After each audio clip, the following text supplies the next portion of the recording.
Nəhayət ki, bu sərhəd açılmalıdır. Bəsdir, bu biabırçı bir vəziyyətdir, buna son qoyulmalıdır. Açılmalı deyə mən ümid eləmək istəmirəm. Bu açılmalıdır. Dünyada yeganə dövlətdir ki, öz sərhədimiz, öz əlimizdən öz sərhədimizi bağlamışıq.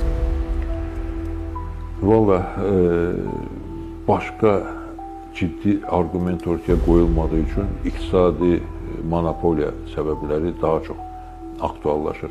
Yəni çünki təhlükəsizlikdən danışırlar, ancaq nə söhbətdir bu təhlükəsizlik? Təhlükəsizlik problemi ancaq Azərbaycana aiddir. Digər ölkələrin təhlükəsizlik problemi yoxdur. Gürcüstan Azərbaycandan güclü dövlətdir.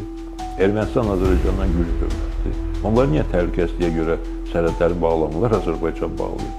Dünyada təhlükəsizliyə görə sərhədlərini daimi bağlayan ölkə yoxdur. Müəyyən dövr olar, mərhələ olar, deyərsən, qonşuluqda müharibə gedir, 1 ay, 3 ay, 5 ay, nəysə olar.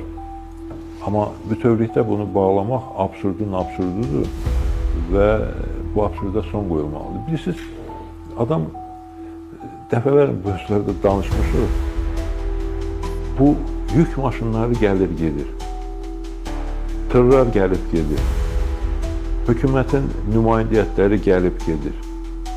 Elə məhz sadə cəmaət sərhədi keçmək istəyəndə pandemiya da düşür, təhlükəsizlik ya da düşür.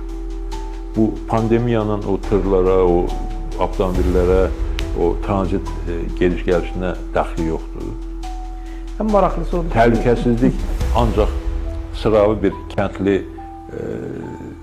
Qazaxdan, Tovuzdan, nə bilim, Ağsafadan, Balakəndən gedib Gürcüstandakı qohumlarını, dostlarını görüb gəlmək istəyəndə, biraz ola bilər mağazadan, bazardan dükkandan alverliyib dönmək istəyəndə təhlükəsizlik problemi yaranır, pandemiya problemi yaranır. Ayıbdır axı. Ayıbdır, sadəcə olaraq ayıbdır. Qurtarmaq lazımdır bu söhbəti, bitirmək lazımdır.